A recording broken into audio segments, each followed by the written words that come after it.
In the sterile corridors of Naval Special Warfare Command, where medals gleam under fluorescent lights and warriors stride with purpose, sometimes the greatest stories unfold in the most unexpected moments. What happens when assumptions collide with reality? When a simple joke reveals the extraordinary hidden within the ordinary. This is the story of Admiral Marcus Bulldog Richardson, a decorated SEAL commander who thought he knew everything about respect, and Thomas Lone Eagle Mitchell, a quiet janitor whose mop bucket held secrets that would shake the very foundations of what it means to serve. In a world where appearances often deceive and first impressions can be devastatingly wrong, prepare to witness a moment that transformed not just two men, but an entire military base's understanding of honor, sacrifice, and the heroes who walk among us unrecognized. Sometimes the most powerful warriors wear the humblest uniforms. The morning sun cast long shadows across the Naval Special Warfare Command headquarters in Coronado, California. Admiral Marcus Richardson adjusted his service dress blues one final time before stepping out his black sedan. At 52, he carried himself with the unmistakable bearing of a man who had earned every ribbon adorning his chest through blood, sweat, and countless missions that would never see the light of day in any public record. Richardson had been nicknamed Bulldog during his early SEAL days, not just for his tenacious grip on objectives, but for his tendency to bite down hard on problems until they surrendered. Today marked his third week as the new commanding officer of NSWC, and he was still learning the rhythms of his new domain. The automatic doors slid open with a soft whisper, revealing the polished marble floors and pristine white walls of the headquarters lobby. Richardson nodded to the security personnel at the front desk, their crisp salutes reflecting the military precision that defined every aspect of the facility. His footsteps echoed with authority as he made his way toward the elevator bank. The building housed some of the most elite warriors on the planet. Teams of SEALs who had operated in the shadows of Afghanistan, Iraq, Syria, and dozens of other theaters where America's interests demanded the very best. Richardson felt the weight of responsibility settling on his shoulders like a familiar combat pack.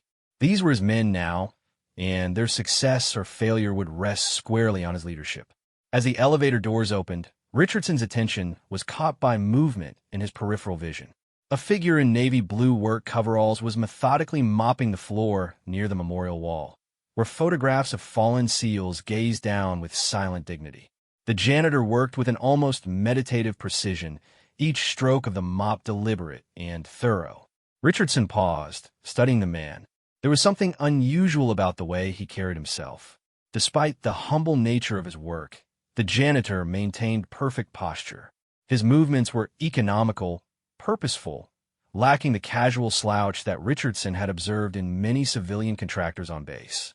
The man appeared to be in his early 50s, with graying hair kept in a neat, regulation-style cut that spoke of military discipline even in civilian employment. "Morning," Richardson called out as he approached.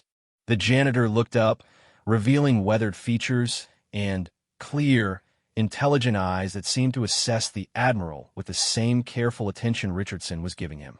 "Good morning, sir," the janitor replied, his voice carrying a tone of respectful acknowledgement without the automatic deference Richardson typically received. There was something measured about the response, professional but not submissive. Richardson glanced at the name tag pinned to the man's coveralls. T. Mitchell. "How long have you been working here, Mitchell?" "About 8 months now, sir." The janitor continued his work, never missing a beat in his methodical cleaning routine. "Started right after I moved to San Diego." "Prior service?" Richardson asked, though something in the man's bearing already suggested the answer. "Yes, sir. Army." The response came without elaboration, the kind of understated acknowledgement that often marked men who had seen serious action but preferred not to discuss it with strangers. Richardson nodded approvingly. He respected veterans who found honest work after their service, regardless of the nature of that work. The military taught valuable lessons about dedication and attention to detail that translated well to civilian careers, even in roles that others might consider beneath their station. "Well, I appreciate the good work you're doing here," Richardson said, preparing to continue to the elevator. "This place looks spotless." "Thank you, sir." Mitchell's response carried the hint of a smile, but his attention remained focused on his task. As Richardson waited for the elevator, he found himself glancing back at the janitor. Something about the man intrigued him, though he couldn't quite put his finger on what it was. Perhaps it was the contrast between the humble work and the unmistakably military bearing, or maybe it was the way Mitchell seemed completely at ease in the presence of high-ranking officers. The elevator arrived with a soft chime, and Richardson stepped inside, pressing the button for the fourth floor where his office waited.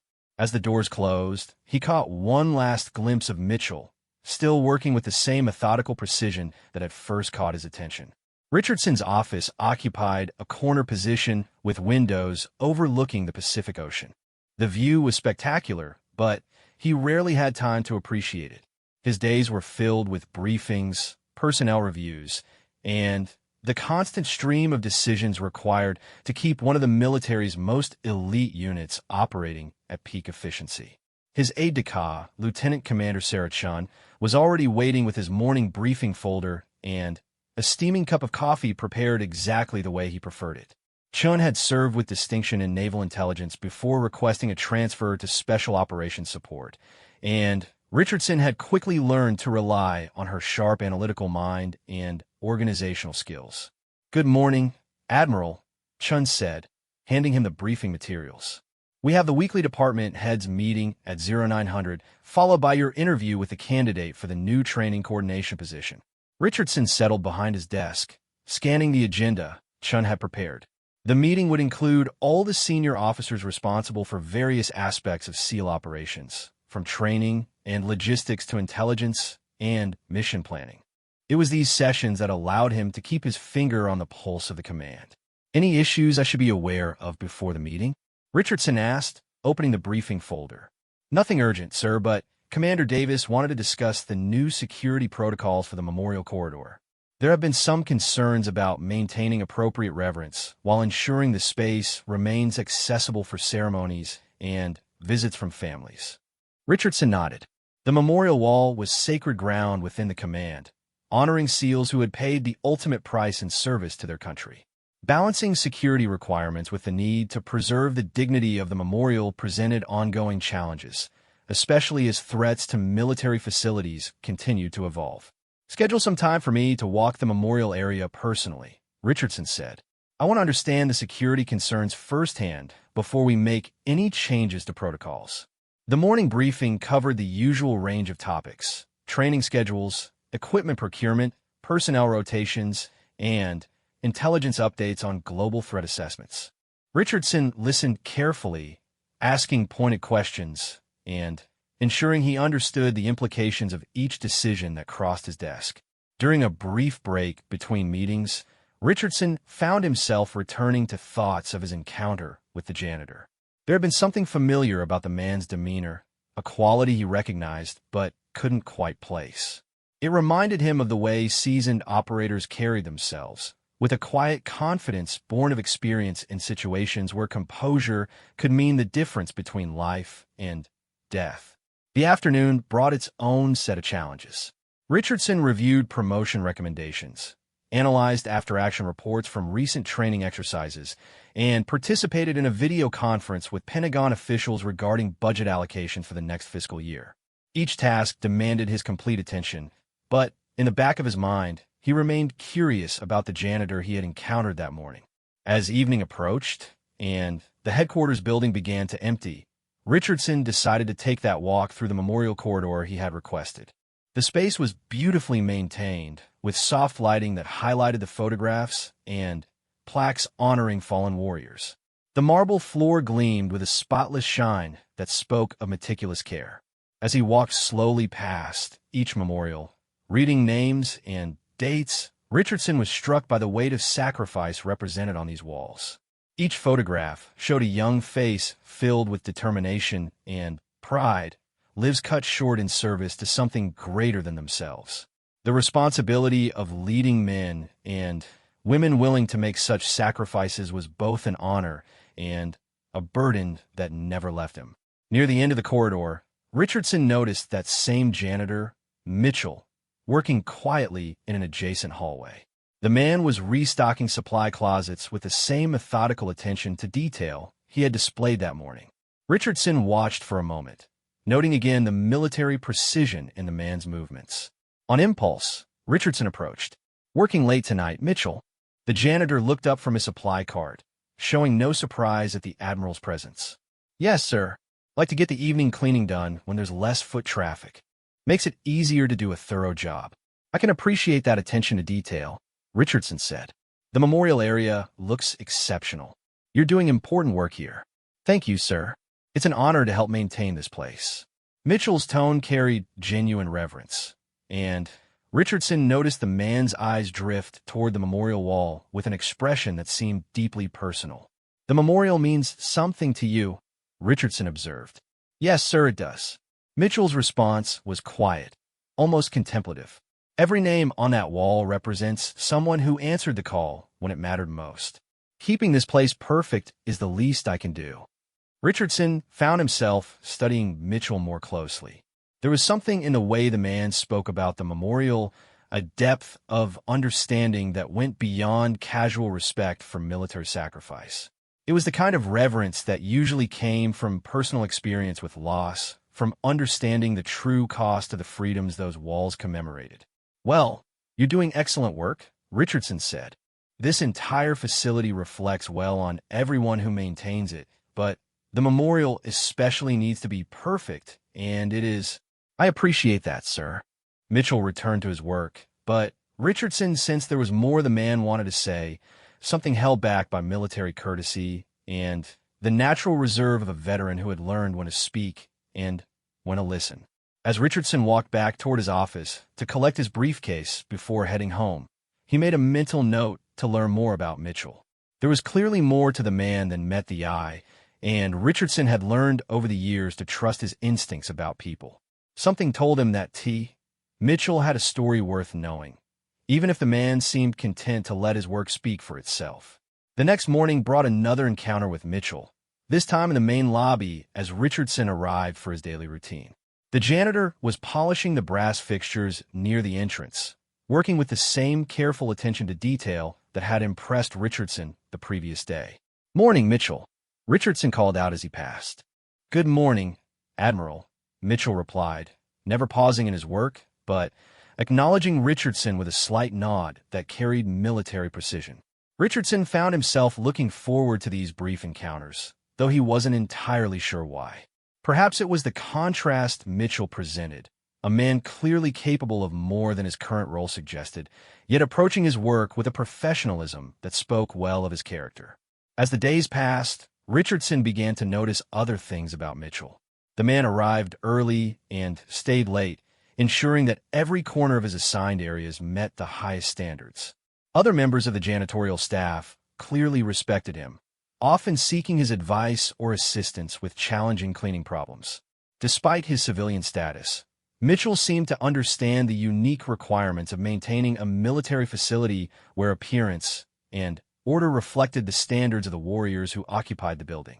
More intriguingly, Richardson observed that Mitchell seemed to know his way around the facility with the familiarity of someone who understood military protocol and building security procedures.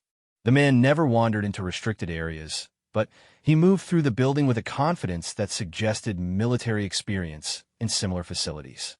Richardson's curiosity about Mitchell was growing, but his demanding schedule left little time to pursue casual conversations. The command required his full attention, with training operations, personnel decisions, and strategic planning consuming most of his waking hours. Still, he found himself looking forward to the brief morning and evening encounters with the janitor who seemed to embody the quiet professionalism Richardson valued in military service. The opportunity for a more substantial conversation finally arose on a Friday evening when Richardson was working late, reviewing proposals for equipment upgrades. As he prepared to leave his office, he encountered Mitchell in the corridor, methodically cleaning the glass cases that displayed unit insignia and historical artifact from SEAL operations. "Putting in long hours again, Mitchell?" Richardson asked. "Yes, sir. These display cases require special attention. The artifacts inside represent important history, Mitchell's response revealed a knowledge of the items beyond their simple material presence. Richardson paused, intrigued. "You seem to know something about the significance of these pieces." "Some of them, yes, sir." Mitchell continued his careful work, but Richardson sensed an opportunity for a deeper conversation. "Which ones particularly interest you?" Richardson asked, genuinely curious about the janitor's perspective on the military history displayed throughout the building. Mitchell gestured toward a display containing medals and insignia from Vietnam-era SEAL operations. "Those pieces represent some of the finest warriors this country has ever produced. Men who operated in impossible conditions with minimal support, relying on their training and each other to complete missions that most people will never know about." The depth of understanding in Mitchell's response surprised Richardson. This wasn't the casual interest of someone who had read a few books or watched military documentaries. This was the perspective of someone who understood the realities of special operations from a much deeper level. "You sound like you have personal knowledge of that era," Richardson said carefully. "I've studied military history extensively, sir. It helps me appreciate the significance of maintaining these facilities properly." Mitchell's answer was diplomatically phrased, neither confirming nor denying personal experience while explaining his obvious knowledge. Richardson nodded, recognizing the careful response of someone who preferred to keep his personal history private. He respected that choice, understanding that many veterans found it easier to focus on the present rather than revisiting their service experiences, especially if those experiences had been particularly challenging or classified in nature. As they walked toward the building exit together, Richardson found himself appreciating Mitchell's company. The man possessed an intelligence and perspective that made for interesting conversation, even within the bounds of his reserved communication style. There was something calming about Mitchell's presence, a quality Richardson had noticed in other veterans who had found peace with their past service and their current circumstances. "Have a good weekend, Mitchell," Richardson said as they reached the parking area. "Thank you, sir. You as well." Mitchell headed toward an older but well-maintained pickup truck, walking with the same measured pace that characterized all his movements.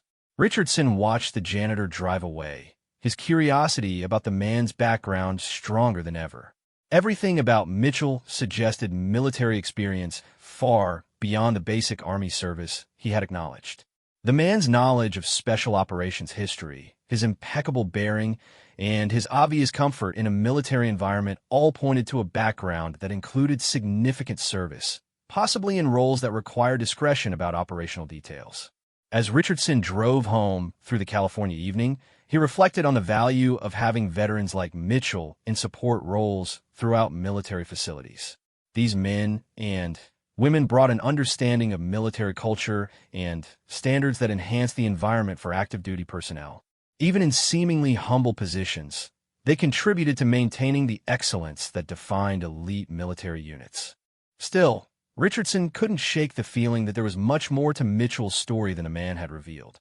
The coming week would bring new challenges and responsibilities, but Richardson found himself hoping for more opportunities to learn about the janitor who approached his work with the precision of a seasoned warrior. As Richardson made his way toward the elevator, he noticed Mitchell already at work in the main lobby. The janitor was carefully dusting the memorial wreaths near the entrance, treating each arrangement with the reverence typically reserved for sacred objects. The sight reinforced Richardson's growing respect for the man's approach to his duties. "You're here early today," Richardson observed as he approached. "Yes, sir. Monday mornings require extra attention after weekend events," Mitchell replied without looking up from his careful work. "Military families visit the memorial on weekends. I like to ensure everything is perfect for them." Richardson paused, struck by the thoughtfulness behind Mitchell's schedule. The man clearly understood that the memorial served not just as a historical marker, but as a place of pilgrimage for families who had lost loved ones in service. Ensuring the space was immaculate for their visits demonstrated a sensitivity that went far beyond the requirements of a maintenance contract. "That's very considerate of you," Richardson said. "I imagine those visits can be emotional for the families." "Yes, sir, they can be." Mitchell's tone carried a weight that suggested personal familiarity with such grief. It's important that they find this place exactly as it should be when they come to honor their loved ones. Richardson found himself studying Mitchell's face as the man spoke. There was something in his expression, a depth of understanding that seemed to come from personal experience rather than professional empathy. The observation added another layer to Richardson's growing curiosity about the janitor's background. The week proceeded with its usual demands on Richardson's time and attention. Budget reviews, personnel evaluations, and strategic planning sessions consumed most of his days, but he continued to look forward to his brief encounters with Mitchell. Each conversation revealed new facets of the man's character and knowledge that intrigued Richardson further. On Wednesday, Richardson discovered Mitchell in the building's small library, carefully cleaning the shelves that housed military history books and operational manuals. The janitor was working methodically, but Richardson noticed that he occasionally paused to examine certain volumes, particularly those dealing with special operations history. "Find something interesting?" Richardson asked, approaching quietly. Mitchell looked up, showing no surprise at the Admiral's presence. "Just maintaining the collection, sir. Some of these books contain important information about military tactics and history." Richardson scanned the shelves, noting the comprehensive collection of works on unconventional warfare, counterterrorism, and special operations doctrine. Many of the volumes were restricted distribution, available only to personnel with appropriate security clearances and operational need to know. "Have you had a chance to read any of these?" Richardson asked, gesturing toward the special operations section. "Some of them, yes, sir. The library staff knows I'm a veteran and have appropriate clearances for historical materials." Mitchell's response was carefully phrased, revealing that his background had been vetted more thoroughly than typical civilian employees might expect. "Which periods of special operations history particularly interest you?" Richardson inquired, genuinely curious about Mitchell's perspective. Mitchell considered the question for a moment before responding. "The development of unconventional warfare doctrine during the Cold War was fascinating. The evolution from traditional military thinking to the more nuanced approaches required for asymmetric threats showed real innovation in military strategy." The sophistication of Mitchell's answer surprised Richardson. This wasn't casual interest from someone who had served in conventional units and later developed historical curiosity. This was the analytical perspective of someone who understood special operations doctrine from a practical standpoint. "You seem to have studied the subject extensively," Richardson observed. "Military history has always interested me, sir. Understanding how tactics and strategies evolve helps appreciate the challenges facing modern operators." Mitchell returned to his cleaning duties, but Richardson sensed that the man could discuss the subject in much greater depth if circumstances permitted. That evening, Richardson decided to research the personnel files for civilian contractors working in the building. His administrative assistant, Lieutenant Commander Chun, had access to the background investigation summaries that were required for all personnel working in sensitive facilities. "Chun, could you pull the background file for one of our janitorial staff? Thomas Mitchell, been here about 8 months." "Of course, Admiral. Any particular reason for the review?" Chun asked as she made note of the request. "Just getting to know the people who work in the building. Mitchell seems like a dedicated employee, and I'm curious about his background." Richardson kept his explanation casual, not wanting to suggest any security concerns about Mitchell's performance. The file Chun provided the next morning contained the standard information required for facility access clearances, but it was notably sparse on details about Mitchell's military service. The document confirmed his Army service and indicated that he had held appropriate security clearances during his military career, but specifics about his units and assignments were redacted or classified at levels above Richardson's current need to know. The security clearance information was particularly interesting. Mitchell maintained active clearances at levels typically reserved for personnel with ongoing access to sensitive national security information. Such clearances were expensive and time-consuming to maintain, and they were rarely granted to civilian employees unless their work required access to classified materials. Richardson found the gaps in Mitchell's file more revealing than the information it contained. In his experience, heavily redacted service records usually indicated involvement in classified operations or units whose activities remained sensitive long after the individual's active service had ended. The pattern suggested that Mitchell's Army service had included assignments that required ongoing discretion about operational details. Friday afternoon brought an unexpected opportunity to learn more about Mitchell. Richardson was reviewing training reports in his office when he heard raised voices from the corridor outside. Looking up from his paperwork, he could see through his office window that a confrontation was developing near the memorial wall. A young Marine corporal, apparently visiting the facility for administrative processing, was speaking loudly and disrespectfully about one of the memorial photographs. The Marine's comments suggested he questioned whether certain SEALs deserved the recognition they had received, displaying the kind of ignorance about special operations that occasionally surfaced among conventional forces personnel. Richardson was preparing to intervene when he saw Mitchell approach the situation. The janitor moved with purpose, but his bearing had changed dramatically. Gone was the humble posture of a maintenance worker.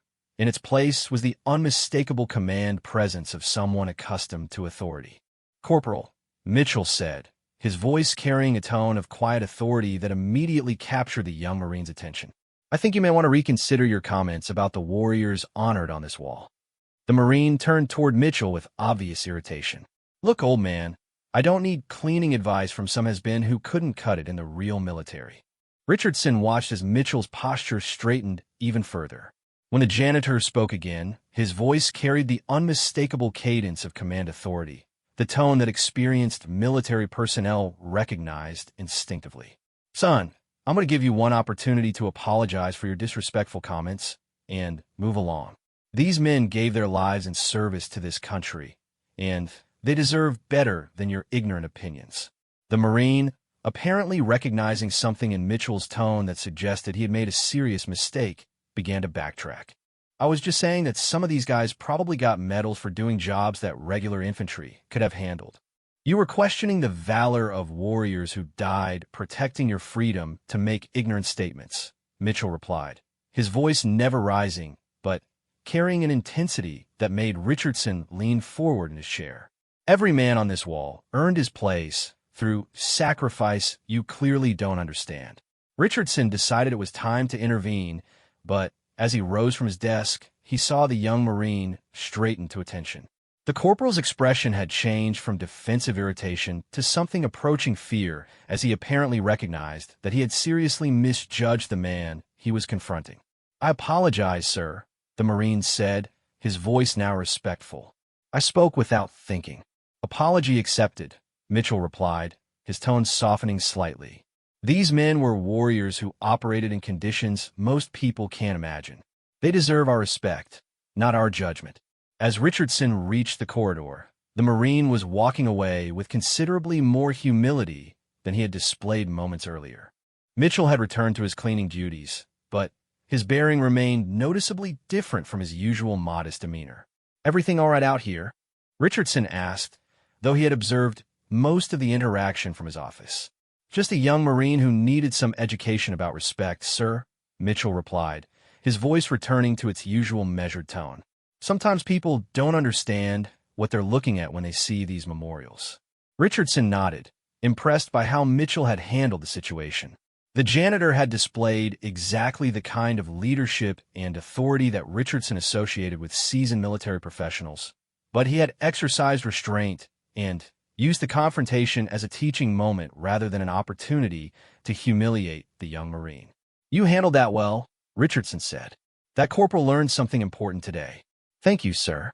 Military courtesy and respect for sacrifice are lessons every service member needs to understand, regardless of their rank or experience. As Mitchell returned to his work, Richardson reflected on what he had witnessed. The transformation in the janitor's bearing and the authority he had displayed suggested military experience far beyond basic Army service. The way the Marine had responded, shifting from disrespect to immediate deference, indicated that Mitchell possessed the kind of command presence that came from significant leadership experience. That evening, Richardson found himself thinking about the incident as he reviewed his weekly reports. Mitchell's handling of the confrontation had been textbook leadership, firm when necessary, educational rather than punitive, and focused on the larger principles at stake rather than personal offense. These were qualities Richardson associated with seasoned officers who had learned to lead through example and authority rather than rank and intimidation.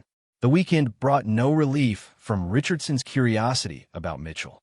The man clearly possessed military experience and leadership skills that far exceeded what his current position suggested. The gaps in his personnel file, combined with his obvious knowledge of special operations history and his instinctive command presence, painted a picture of someone whose service record contained significant classified elements. Monday morning found Richardson arriving at the office with a new sense of purpose regarding Mitchell. The janitor's intervention with the disrespectful Marine had demonstrated qualities that Richardson valued highly: respect for military tradition, natural leadership ability, and the wisdom to use authority constructively rather than destructively. Richardson decided to take a more direct approach to learning about Mitchell's background. During his morning walk through the building, he made a point of seeking out the janitor for a more substantial conversation. He found Mitchell in the equipment storage area, methodically organizing cleaning supplies with the same attention to detail he brought to all his tasks. The space was immaculate, with everything labeled and arranged according to logical systems that spoke of military organizational training. "Mitchell, do you have a few minutes to talk?" Richardson asked. "Of course, sir," Mitchell replied, setting aside his inventory clipboard with the careful precision that characterized all his movements. "I witnessed your interaction with that young Marine on Friday. You handled the situation with real skill and authority." Richardson paused, studying Mitchell's reaction. It was the kind of leadership I associate with experienced military professionals. Mitchell's expression remained neutral, but Richardson detected a subtle shift in his posture, a slight straightening that suggested heightened attention. "Thank you, sir. Military courtesy and respect for our fallen warriors are important principles that every service member should understand. The way you handled it suggested extensive leadership experience.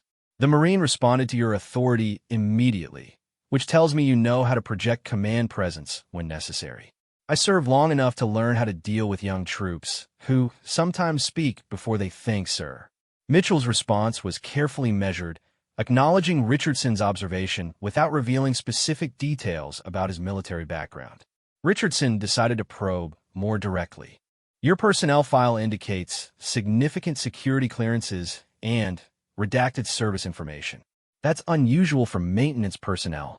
Mitchell met Richardson's gaze directly, and for the first time since their initial meeting, the Admiral saw something new in the janitor's eyes. There was a moment of calculation, as if Mitchell was deciding how much to reveal. "My service included assignments that require discretion about operational details, sir. Some of that information remains classified." The admission was carefully phrased, but it confirmed Richardson's growing suspicions about Mitchell's background. Men with classified service histories and active security clearances typically had been involved in operations that required ongoing secrecy about their activities and units. "I respect the need for operational security," Richardson said, "but I'm curious about why someone with your apparent background and clearances chose maintenance work." Mitchell considered the question for a long moment before responding. "Sometimes, Admiral, serving your country doesn't require wearing dress blues or commanding troops. Sometimes it means ensuring that the places where warriors train and plan are maintained to the standards they deserve." The answer revealed a philosophy of service that impressed Richardson deeply. Mitchell seemed to view his current work not as a step down from military service, but as a continuation of his commitment to supporting the mission in whatever capacity was needed. "That's an admirable perspective," Richardson said, "but it seems like we might not be making the best use of your experience and capabilities." "I'm content with my work here, sir. It's honest work that serves an important purpose." Richardson nodded, recognizing that Mitchell was not looking for career advancement or recognition. The man seemed genuinely satisfied with his current role, finding meaning in maintaining the facility where elite warriors prepared for their missions. As their conversation concluded, Richardson found himself with more respect than ever for the janitor who approached his work with such dedication and professionalism. Mitchell represented the kind of quiet service and selfless commitment that formed the backbone of military culture, even in civilian roles. Walking back to his office, Richardson reflected on the encounter.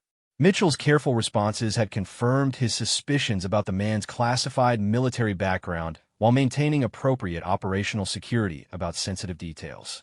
The janitor possessed exactly the kind of character and experience that Richardson valued, but he seemed content to contribute in his current capacity rather than seeking advancement or recognition.